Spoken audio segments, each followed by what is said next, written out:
Welcome back to the 76 Capital Sports Leadership Show. My name is Wayne Kimmel, managing partner of 76 Capital, the sports tech venture capital company. On this show, I interview top sports entrepreneurs, athletes, and executives who are shaping and many times changing the sports business industry.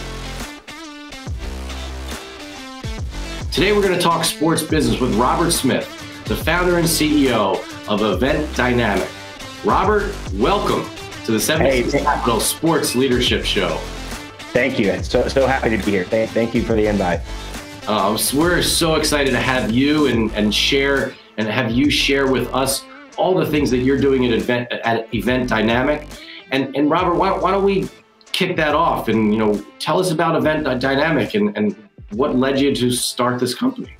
Yeah, that's a great question. So Event Dynamic, we've created the only totally automated dynamic ticket pricing technology that uses artificial intelligence to make sure that our clients, their tickets are always priced at an optimal level, right? We've built AI to help clients prioritize for revenue, right? So we're pricing for maximal revenue at all times, 24/7, fully automated. So as great things are happening over the weekend, clubs garner more interest, maybe because of a walk-off jumper, say, at the end of a game, or a winning streak, or weather changes, their prices move automatically. Nobody has to run. A trade, right? A big trade, right?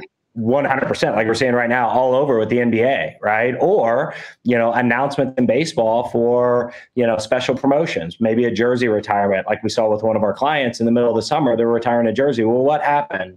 The value of those tickets tripled. And why? Because it was a different event, right? Once it was just a regular baseball game on a Saturday night, it was one type of event. But once it was, hey, there's this once in a lifetime event that's going to happen, i.e. the jersey number being retired, it was a totally different event. And the value of that event tripled, right? And it was really exciting. And our client will probably generate well into six figures in incremental revenue by just updating the prices, right? To account for the fact that it's now a different event.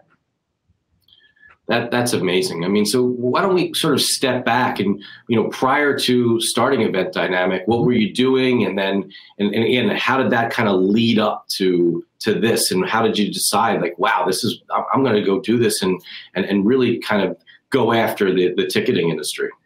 That's great. So to answer that question, I have to go all the way back to my college days, right? So educationally, my background is finance and banking. And what that really means is an understanding of how markets work, right? So if you think of stocks and bonds and options and those things, there's a market, right? That's freely traded. So that was my educational background. And then out of college, I got into the technology sector, and I spent 10 years there. Most recently with a company called Autodesk, which they developed AutoCAD. It's a Fortune 100 company, I believe still. They're huge. So I spent 10 years in tech. And what I started to see is I'm a sports fan, like all of your listeners, is there was pricing inefficiencies, right? There were pricing inefficiencies in the ticket market. Specifically, the values changed from game to game, right? In very simple terms, opening day was one type of event, but the very next game, game two, is a very different event. At that point in time, it's almost kind of funny to look back and see that all those tickets were priced the exact same, even though the events were very different. So folks like myself that were opportunistic could say, hey, I'm just going to go buy all the opening day tickets, or I'm going to go buy all the Saturday tickets against the Yankees because they're all priced the exact same, even though they're far more valuable. And this goes back to the mid, 2005, 2006, in the very early days, right? And I say that of kind of this burgeoning secondary market. So there's really big pricing inefficiencies. And I thought, man, I think I'm pretty smart. I understand how markets work. And even back then, I mean, candidly, you didn't have to be that smart. Like the pricing was that inefficient, right? And I think that's important to note because over time, even to today, the clients that we work with, they're trying to get better and better at pricing because by pricing efficiently, there's a whole lot more, tickets that can be sold, right? Because there's great games, and when most people think of dynamic pricing, they think of prices going up. The reality is they also go down, right? Like teams have losing streaks. In baseball, the weather will change from sunshine to rain, and that has the opposite effect, right? Like prices go down. Well, there is a liquidity point, an optimal liquidity point, whether it's up or down. So if you think about one of our football clients, that most people think of this particular school as a basketball school, and it is, that's true. but it's a really awesome school and there's demand for football, right? Well, they kind of didn't think a whole lot about football because it's not really thought of as a football school. But what we realized is, people will buy their football tickets if they're priced correctly, right? And in their case, we dynamically priced those down. They had an event that they sold out a football game for the first time in a decade, and their revenue numbers doubled, right? Because what happened? By pricing down to that liquidity point, they sold a lot of tickets, and they actually doubled the revenue. We literally have a toggle that you can click in our technology to say, hey, we want to prioritize attendance over revenue. Well, you as an exec might then think, hey, Rob, what's it going to do? Is it just going to bottom out the event score and just start dumping tickets all over the marketplace? Because I don't want that either. And the answer is no. It's going to find that point of diminishing returns, and it's going to stop lowering ticket prices, right? Because we will see, our technology will see that a price of let's just use simple terms, a $10 ticket is going to sell X number of tickets. And if that ticket was $5, it's really not going to sell anymore. Right. So it's going to find that point to where, hey, a lower ticket price really isn't going to sell more tickets. So you're in a sense maximizing revenue while you're prioritizing maximizing attendance. So it's really exciting. The other thing that we're rolling out this year for baseball, since we're talking about it, is maximizing for TV. Right. So there are certain areas within your ballpark, again, assuming you're an executive for the Phillies, that the TV angles hit all the time. And you may say to me, hey, Rob, I want to also make sure my product looks really good on TV. Well, you can click a button and prioritize or incentivize those seats that are hit with the TV angles as well. So your TV product looks really good. And that's something we're really excited about coming out this year, because we heard a lot last year, hey, these certain sections need to be full, because if they look empty on TV, that's not good for our TV product. And we all know, you see the headlines on, what the TV product is valued at, right? Like if you look at the NFL, I think the top 5 or 10 shows every year it's an NFL game on TV. Yeah, absolutely. Even more than that these days, right? I mean, it's phenomenal to see that. And so one of the questions I had is, you're talking about sort of single game situations. Mm-hmm. How does this all work from a season ticket perspective? Do you work with teams and clubs and universities around from a season ticket perspective? That's where it all starts. I'm going to have to put you on the payroll, right? That's a great softball. So it all starts with season tickets, and we have a tool that'll optimize season ticket prices as well. Now, we didn't roll out that tool when we started the company. What we did is we started helping folks dynamically price the single game tickets like you and I just discussed. And through those meetings that we had with our clients, and the clients we have, we're very close with, we kept hearing a common theme. And you see me kind of smile and almost chuckle a little bit, because they would almost kind of, have a grin on their face, and they'd say, you wouldn't believe how we price season tickets today. And they were all the same. Me and so-and-so, a couple executives, would sit in a conference room, and they would pull up an Excel spreadsheet and they would just start tinkering with it, right? A lot of art. And don't get me wrong, they were doing a pretty good job, but it was more art than science. And we thought, well, if we could put some predictive analytics behind it and say, hey, if you raise season ticket prices 5%, here's what your renewal rates will start to look like. If we can help you create additional, what I would call price codes, right, within your ballpark, like where can you sell more tickets? And what if we could do a lot of that homework and give you a button to click to say, optimize all my season tickets, right? Optimize all my season ticket prices. And maybe it's within some constraints, like don't raise more than 10 or 15%, don't lower them more than 10 or 15%. And our clients got pretty excited about that. So we launched with 2. One was the college team that I mentioned earlier. And we started with their basketball program. Again, if you roll back the tape, I say, hey, they're really known as a basketball school, right? So we started with their basketball. We helped them create a couple other, what I call price codes, right, for their season tickets. And we looked at really optimizing those season ticket prices. And they gave us, a lot of data. We had data ourselves. And we went back to them and we said, hey, these areas are really overpriced. And we were kind of a little nervous about it because, we didn't want them to feel insulted. And it was their upper level tickets, right? They were way overpriced. And we said, hey, if you lower those ticket prices by 20, 25%, you're going to sell a lot more. And oddly, your best seats, your court sides and the seats really close to the court where you're selling out 100%, you could raise those prices like 50% and you're still going to see the exact same sell through. So they came back to us. They said, all right, on the good stuff, we don't want to raise more than, I think it was 20%. And guess what happened? They sold them all, right? They still had demand, right? And they sold all the tickets and generated more revenue. But what was really exciting is those upper level tickets that I mentioned earlier, they lowered those ticket prices by, I think it was 20%. And they sold like 1,000 more season tickets. Their season ticket revenue bucket went up by about 10%. I think it went from 10 million to 11 million, if I'm remembering correctly. Well, you talked about, baseball, but you also talked about a lot of your businesses in the collegiate market. Just from what I hear, I'll say a lot of the colleges and universities are a little further behind than some of the professional leagues when it comes to dynamic pricing. Really, as you said, it's in many cases just some of the staff getting together and thinking about, should we raise ticket prices or not?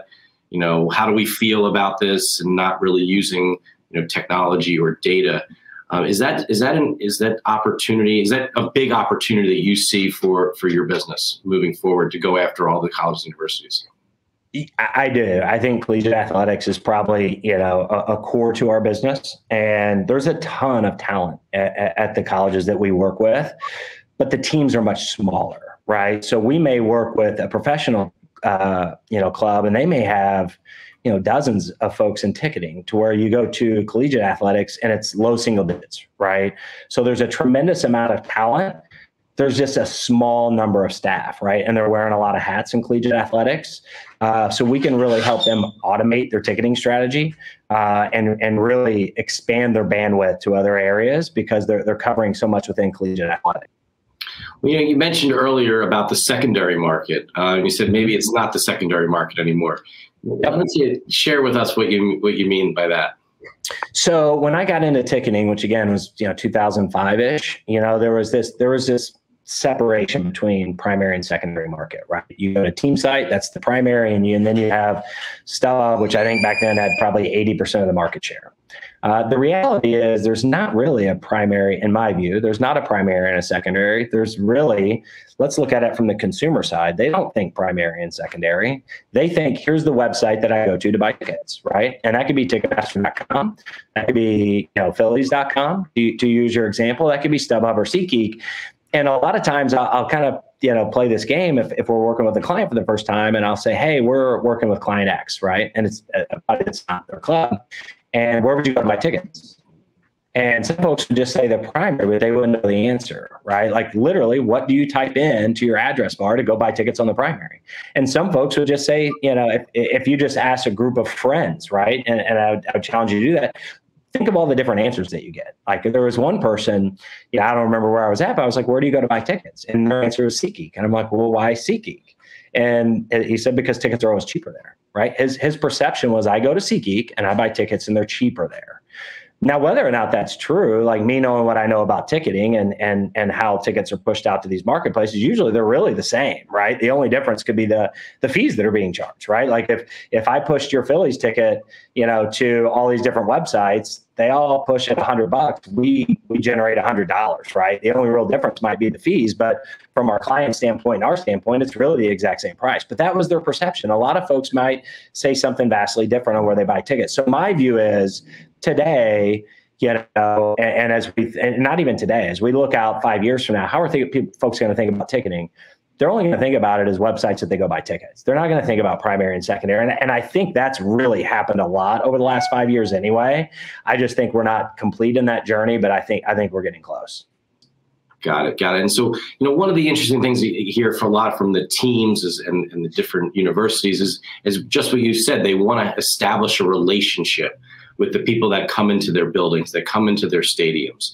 And so that they can, not only just have them there in that seat, but to be able to sell them more, to enable them to buy things that they want to buy, from their team. How's that happening moving forward? I mean, in the past, it was a paper ticket. No one knew you were anonymous sitting in, row 6, seat 5. Like, no one knew I was there, and it could have been me. It could have been my brother, my friend. How do you think that's all going to change as things get more and more digital? So it's changing, and it has changed really in real time. I'm not aware of any of our clients. I'm sure there's an exception somewhere. One, none do paper tickets. Like I'm not aware of anyone that actually physically hands you a ticket.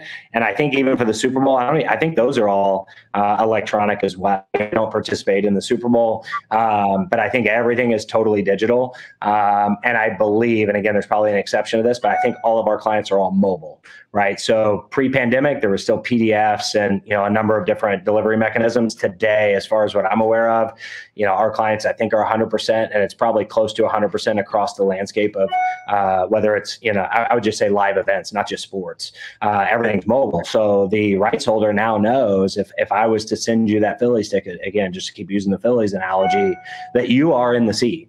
Right. And the beauty there is now the Phillies can market to you.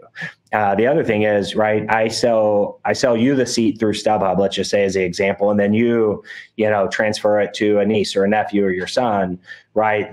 All those email addresses are captured, right? And all those folks in the value chain can then be marketed to. So the club knows everybody that's in the building, right? They know where the last seat was transferred. And a lot of that, I think they would tell you, the ticketing systems and the clubs, that's really important now from a security standpoint as well, like who is in their building. That gets outside of our forte, but I think if I think about COVID, that was the one thing that effectively accelerated to the end, and that was the transition of how tickets are,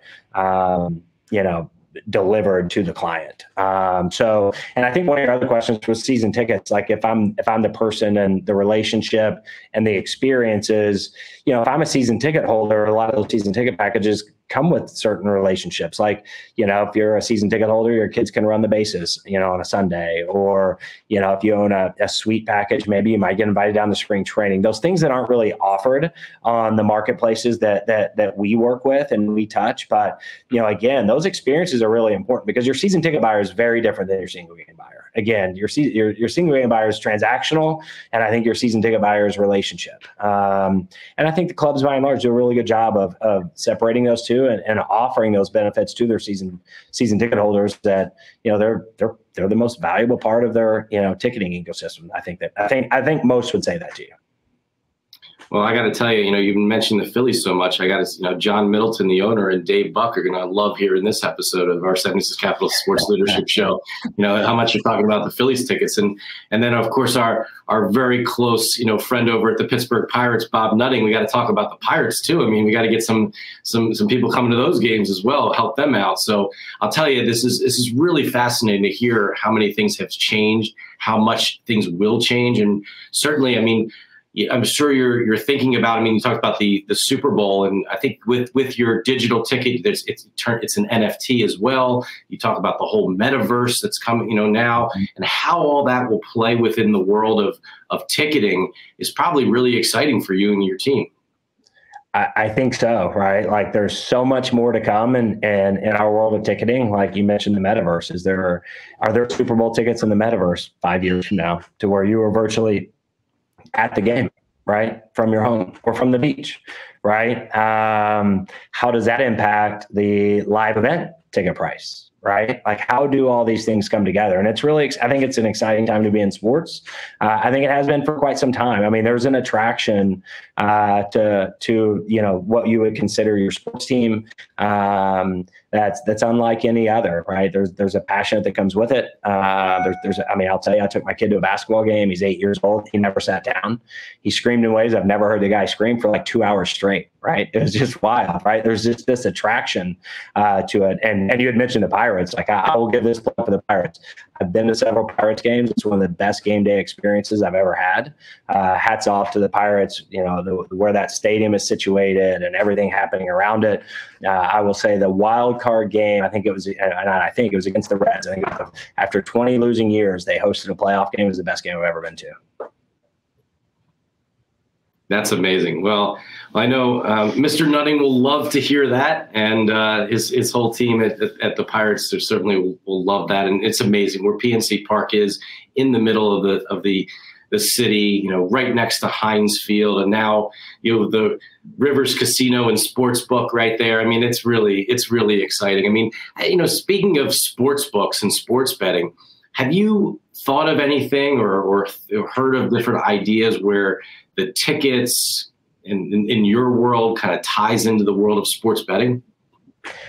I think it makes them more attractive being, betting on a game and going to a game. And that's one of the developments in sports that if you think of now versus 5 years, think how sports gambling has changed over the last 5 years. It's really incredible that it's now been embraced. And why? Because it gives another connection and another exciting reason to watch sports. I grew in a little bit because we've talked to some folks that do data and analytics for a lot of the sports books. And I'm really kind of very intrigued by what those folks are doing, specifically the economic side, right? Because guess what else is a market? The sports betting is a market, right? It's a market, like the Super Bowl line. Everybody knows what it is right now.